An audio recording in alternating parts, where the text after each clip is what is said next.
Tonight, Decatur police need your help to catch a man who assaulted a 19-year-old woman in a place many of us might think is safe, the library. Letitia Lance went to the Decatur library where this assault took place. The library is not normally a place we associate with having to be on high alert. It's a place where people go for learning, to do some research, maybe even to get some quiet time. But patrons of the Decatur library now feel like they have to be on high alert after a woman was assaulted here. Most people you ask coming to or going from the Decatur library will say it's a safe place. I have no problem with security at the library. I think Decatur is a pretty safe place. I usually see the gentleman, the library security guard, working around. But when I told them an assault took place inside... Did you know there was an assault that happened here about 2 weeks ago? Really? No, I did not know that. I didn't know that that had happened. They were surprised.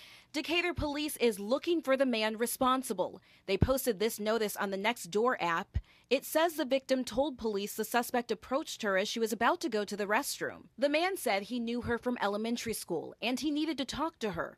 The two ended up alone in a stairwell. That's where investigators say the man exposed himself to her, grabbed her buttocks, kissed her on the cheek, and then the mouth.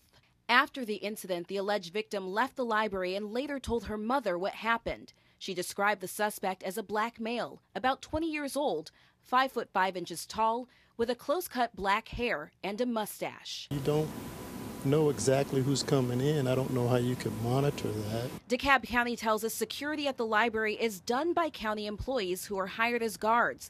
But when I asked specifics about the amount of security and if they're armed, they said they couldn't release records detailing security protocols at public facilities based on the Open Records Act. If you have any information about that suspect, then you are asked to call Decatur police. But the key here is that even though the library appears to be a safe haven and a place where you don't have to worry about security, to always still keep your belongings close by and always be on alert.